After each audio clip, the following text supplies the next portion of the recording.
Hi everyone, welcome to Real, Raw, and Redeemed, hosted by Trey and Kat. It is so great to be back with you all this week. We are on episode 7. yes, and we're going to be talking about codependency and people-pleasing this evening.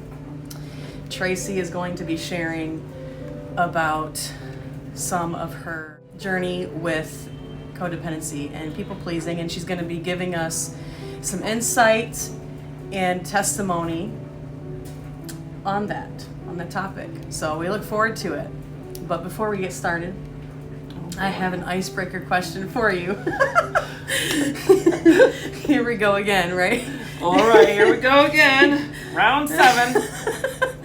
What was the worst job you've ever had?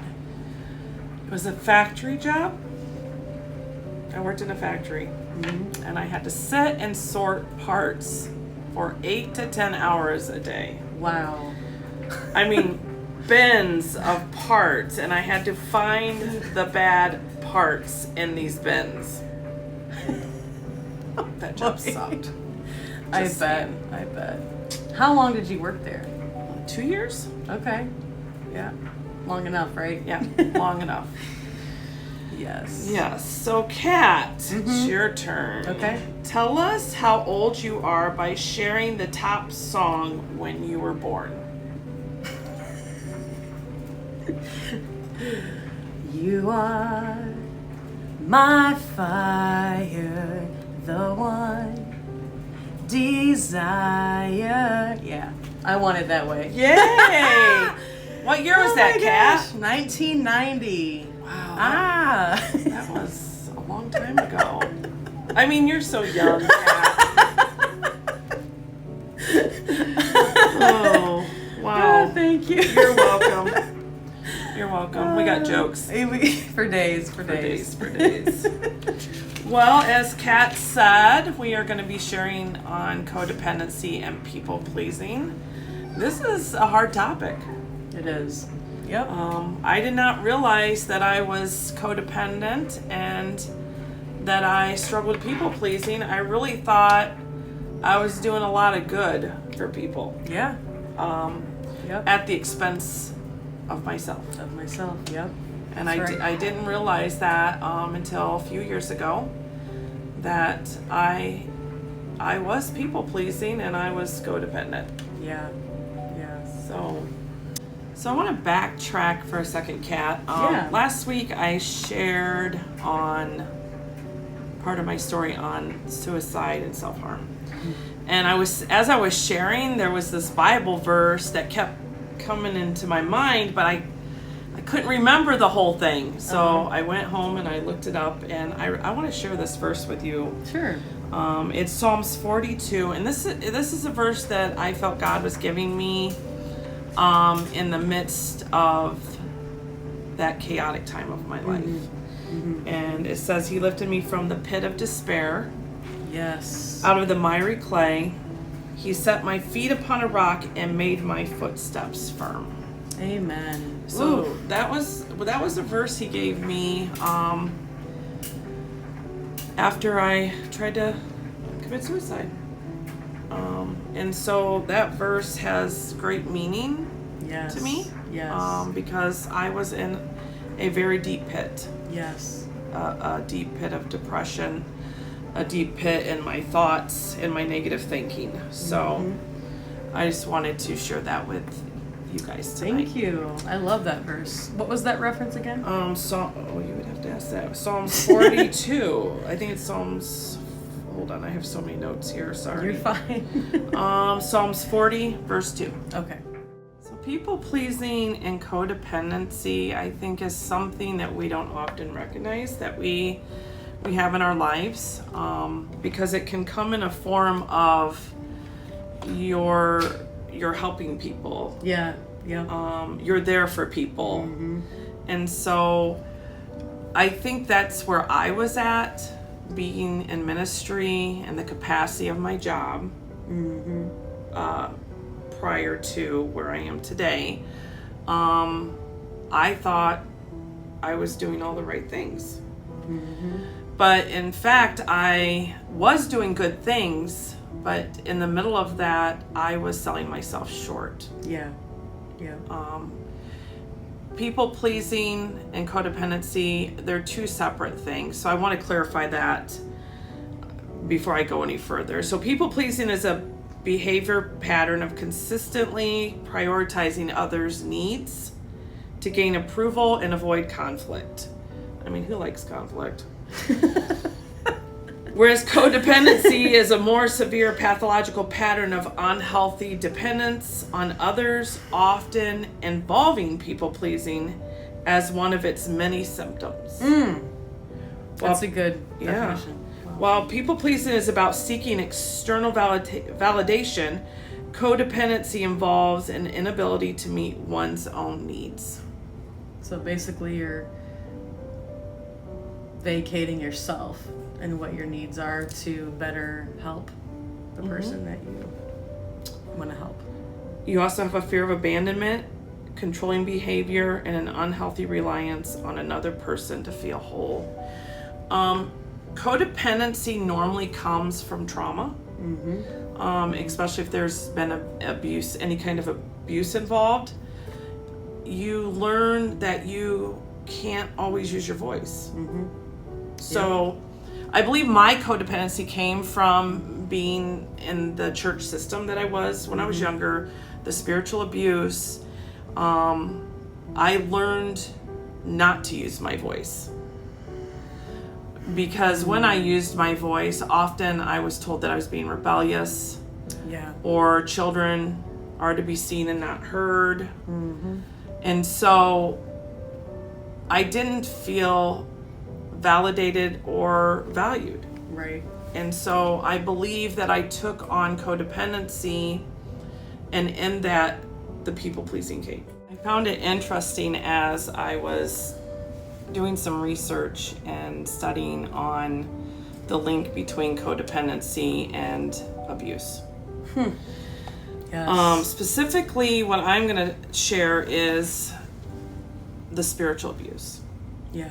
And how that led me to being codependent and to be in that people-pleasing state. So bear with me because I have notes here, and so I may be looking down some. It's okay.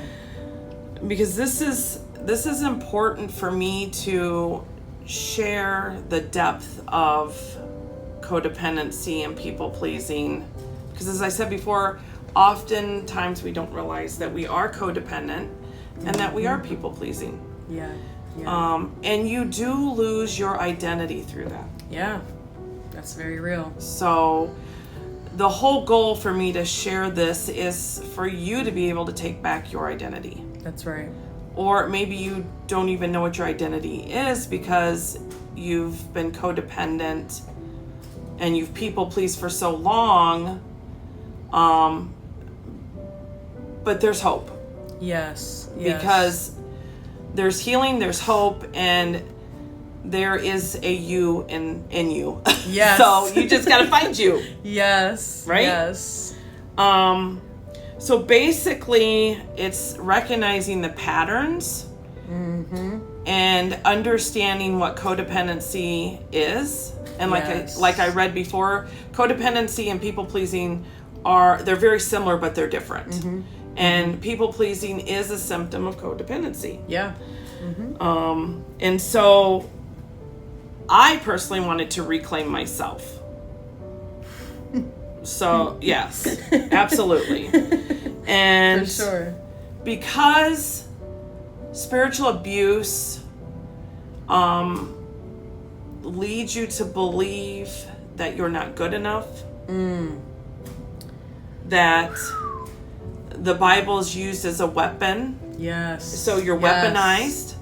And so it actually, spiritual abuse leads you away from God. It sure does. Yeah. It doesn't lead you closer to God. You're not running closer to God because the abusers are using the Bible as a weapon to get you to conform to a list of rules in their system. Right.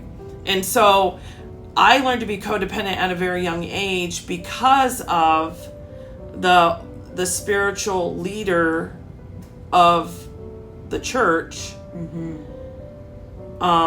using the Bible as a weapon, prioritizing their needs over yours. And so I think I still am working through people pleasing. Yes. Yes. I am naturally a giver. Yes. And I find myself giving beyond what I should be giving in relationships. Yeah. And then I find myself disappointed because the person that I'm giving to is not reciprocating. So people pleasing, also one way you can tell is the expectation. I don't give to get. That's not what I give. Right. But you just have a big heart. You just like to, you want to have the other person feel how you would want to feel. But at the expense of what? Right. Your mental health, my boundaries. Yep. Yeah. And I was really enlightened a few years back about my people pleasing because I had just, went through some really hard stuff. You know about the stuff. Yeah. And I had walked away from a job that I absolutely loved. About 13 to 15 years in ministry. I walked away from that, and I took several months off, and then I had started at a new church, and I was happy about that. But I found myself, I knew I wasn't ready. Yeah. I wasn't ready to really get involved to the capacity that I was involved before. I had some deep healing that I needed to do. Yeah. And I remember being asked about serving. And I remember I kept saying, I don't think I'm ready. But in the middle of that, I didn't stick to the boundary. I people pleased. And it went back to, okay, I'm helping people, so this must be a good thing. This is a good thing, yeah. Right. So, boy, did that one bite me in the butt. Yeah, when you're put in a timeout, just stay in the timeout until you're told to get out of the timeout. Don't try to get out of the timeout sooner than you should be. This is true. And so I learned through that situation that, you have got to start setting healthy boundaries, and it doesn't matter what people think you should be doing. It matters, is the timing right? Why are you doing what you're doing? And when you say no, that's your boundary. Yeah. And there's going to be people in your life that see your capabilities, that encourage you to do things, but it's not always the right timing. Yeah. And so once again, I'm going to say this: no means no. Yeah, no means no. Yeah. And it should be respected. Yeah. Yeah. And so, boy, my boundaries. Yeah. I like what it says here: feeling unable to say no to requests for your time and energy. Often you do it out of a sense of guilt or duty. And as much as I'm a giver, as much as I love to help people, I found that I was pouring out of an empty cup. Yeah. And the last thing I want to do is damage anybody or hurt anybody. And so I had to reel it in and get it together. And face the hard truth that, Tracy, what are you doing? Why are you doing this? Yeah. And so I actually put myself back into a timeout. I'm sorry, but it sounds funny. Well, it's a timeout, right? Yep. So a lot of times, codependency happens and people pleasing because of low self-worth. You want to be validated. You want to be seen. It's natural. We all want to be validated. We all want to be seen. We all want to be heard. right? And especially if you've been rejected, Yeah. And you've gone through abuse, and you've had no voice. You've not been validated in hard situations, like being brought before the church. When you are a victim of rape and you're having to apologize, I felt rejected. Absolutely. Yeah. I did not feel validated. Ignored. Yes, I Very didn't much feel so. validated at all in what I was going through. Yeah. And so when your feelings are not valid, you can become angry, bitter. You can go seek attention in the wrong places. Yes, ma'am. Saying no and sticking to your boundaries can be a really hard thing. And something I have learned that codependency and people-pleasing go along with substance use. It all ties in together. It's really all does. just, yeah. It really does. There's a lot going on there. And until you're willing to deal with the root of the problem, the root of the problem isn't codependency, people-pleasing, substance use, lack of boundaries. There's a deeper root. Yeah. And you have to be willing to get to the root of the problem. And you have to learn to be okay to set those boundaries and stick to them. Yeah. And it's hard. I really want freedom from people pleasing. Yeah. I really want freedom from codependency. And I think that I've had freedom. I believe it. But I still know that I struggle with that. Absolutely. Yeah. It's almost like a part of me. Yeah. There's some residue. Let's just say there's residue. There's residue. I like that. So I have some residue that I need to get rid of. It's all good. And so if you are struggling with people pleasing, codependency, I'm not here shaming you. Yes. I'm here to validate you. Yes. Because somewhere along the way, you experienced something that caused you to become codependent. Yeah. That caused you to begin to people please. And I want to encourage you to start looking at that. You know, codependency will keep you in unhealthy relationships. Yes, it will. Yes, it will. It will. And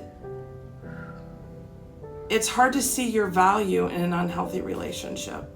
Yes. And you know you should get out, but you're like, oh, I don't want to hurt that other person's feelings, but I'm tired of shrinking myself. I want to ask you today, what about your feelings? What about what you're going through? All that investment that you're pouring into other people, and you are selling yourself short. Yes. Yes. And at the end of the day, you're exhausted. At the end of the day, you're questioning your purpose. And you're wondering why you can't get off the insanity wheel of codependency and people pleasing. It's a real thing. It is. And it is, yeah. It can trip up your whole life. Indeed. I cannot believe the amount of things that I've said yes to that were so unhealthy. Especially my addiction. Yeah. I cannot believe the people that I allowed in my life that I should have set that boundary and said no. Rejection was huge for me. I wanted to feel accepted. I wanted to feel loved. I wanted to feel like I had some sense of value, that I wasn't just this mess up. Yeah. I wasn't just this person or this woman, this girl that was promiscuous. I was even called a whore at one time. Like, I wanted to believe that I was something more than what the people around me that I thought loved me the most were defining me as. Right. And so I just want to encourage you. I don't know what has potentially been said to you. I don't know what's been done to you. But if you are struggling with codependency and people pleasing, I want to encourage you to find a therapist, find a counselor, find a safe person to talk to. Kat and I've said before, you know, if you want to talk about it, we're here. Yes, we are. We're here, and it's confidential. Yes, it is. Getting on these podcasts and sharing who I am is not that easy. Right. It's not like very vulnerable. It's not like I'm like all day today thinking, woo, like I'm gonna tell everybody I'm codependent and I have people pleasing problems. No. Like, it's that fear of rejection is there. Like, what are people gonna say? What are people gonna think? Like, no. At this point, I don't care what people say or think. That's right. Like, I know that my pain has a purpose. That's right. Absolutely. And the purpose is to share with others that there is hope. Yes. And I used to hate the fact that I had experienced so much in my life. I still wallow in my pity, right? Sometimes. But really, my pain has a purpose. And I am being vulnerable, and I am sharing from the depth of my heart. I care. And I don't want to get weird or anything, but I truly love people. Yes. People that I don't even know. Yeah. People that I know that are struggling and suffering, and they have no clue how to get out of the mess that they're in. Yeah. And I see it every day, Kat. Yes. And it breaks my heart. Yes. And so here I am. That's part of my story. Codependency and people pleasing. It's almost like a cancer. It eats at you. You know when you're, I don't know if you've ever experienced this, you probably have, but do you know when somebody's asking you to do something, like your mind is telling you no, but out of your mouth comes yes, and you have this smile on your face, and then you walk away and you're like, yes, of course, Tracy. Why did I say yes? I know exactly what that's like. Your head and your heart are not aligning. They're like, your mind is like, no. And your heart's like, sure. And yes comes out of your mouth, and you're like, oh, can I just reel that back in? And then it's like, no, I can't, because then they're going to think something bad about me. Man, oh man. Oh, it's such a vicious cycle. Wow, it surely is. What are your thoughts, Kat? You got any? Is that all you got? Is that all I got? Is that Thank you, Trace. How long is it? Do I need to go longer? No, it's okay. Tracy, thank you for sharing. You know, it's interesting that what you had mentioned about you have gone through so much. But isn't this great how we're able to use what we've gone through to help those in need? And you know what's crazy? I think that's why we go through what we go through. Because we are here to help those who are in our path. Our Father in heaven is so big, so grand, that I think all of this was just, like, not a surprise to him. Like, everything we've gone through was for a plan. Mind-blowing.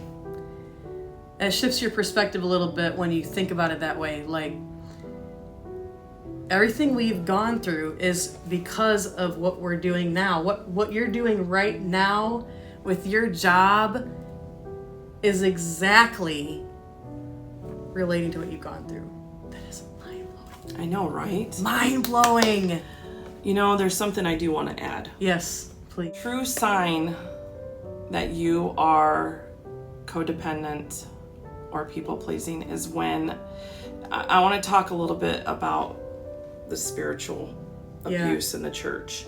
Yeah. Is when you cannot voice your thoughts, your opinions, your concerns to any leadership without them deflecting, gaslighting, minimizing, acting like they don't care, right, using authority and power to get you to shut up, or to even get you not to say what you want to say. Or like, who are you? Like, you're just a member.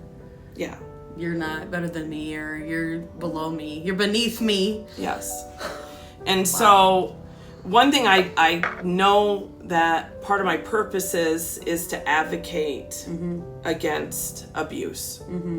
And abuse is not just in one form. It's not just physical, right? There's Absolutely. emotional, mental, there's spiritual.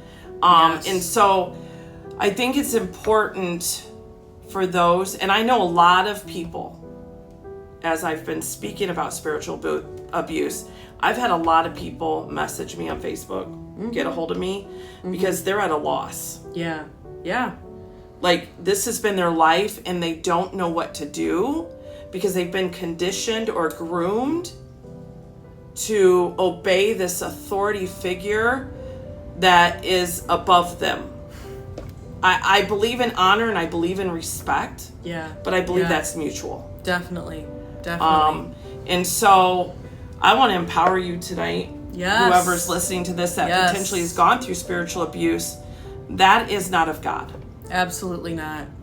Nope. God is not a dictator, Right. standing up in heaven demanding Right. you to do this, this, and this. And he's not manipulating you with punishment Right. for you to comply to a list of rules.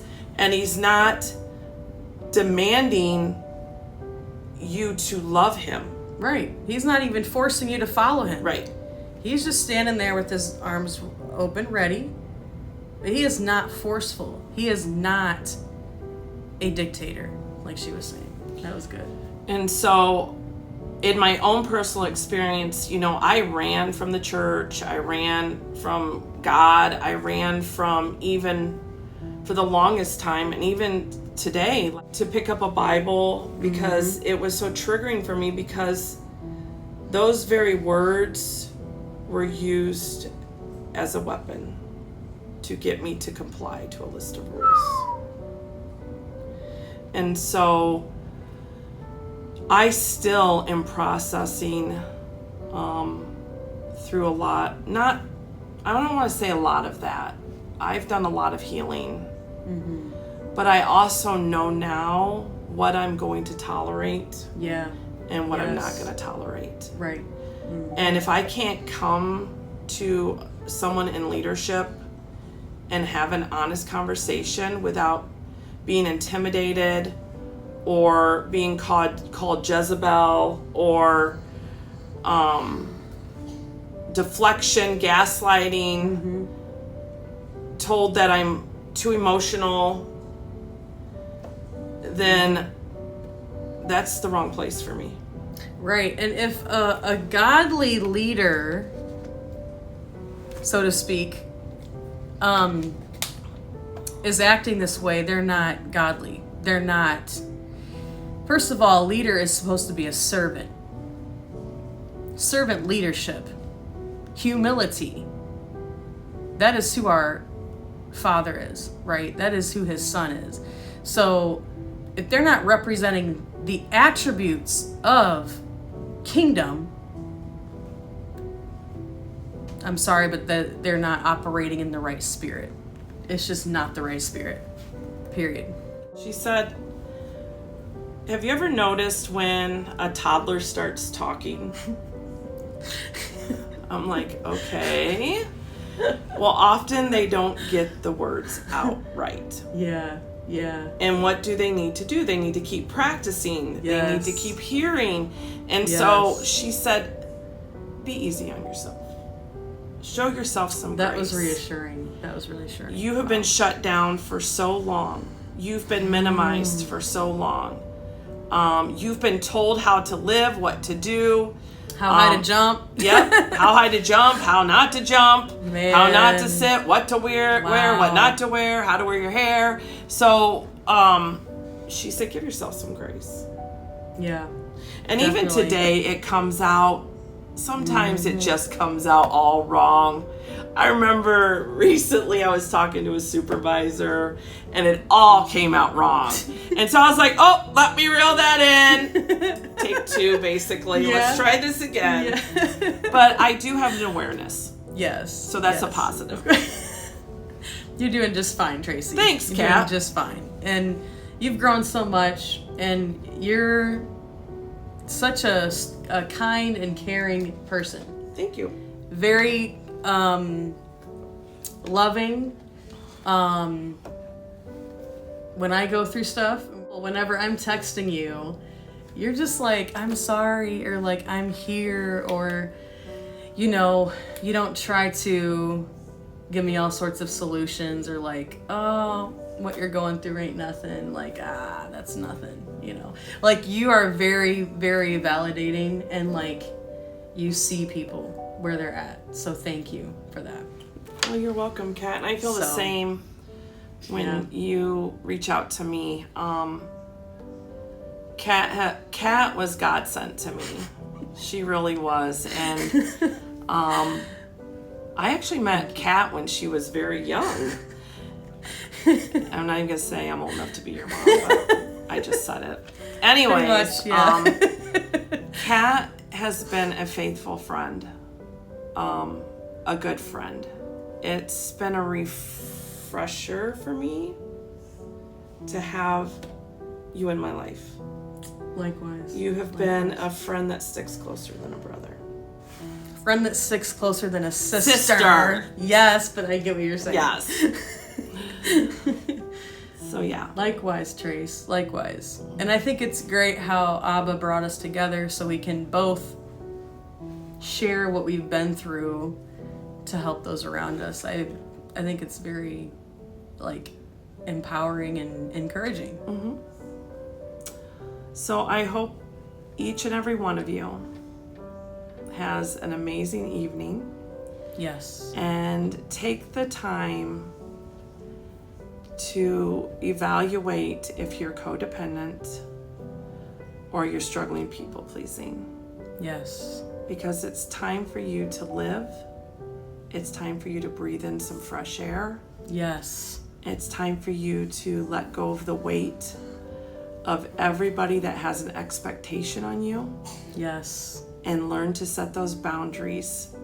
Yes. Amen. So that you can live a peaceful life. That's right. Amen. And Amen. we hope that this can be beneficial to you. Feel free to like and subscribe and share this video. And if you feel free, you can comment on what you learned this in this episode.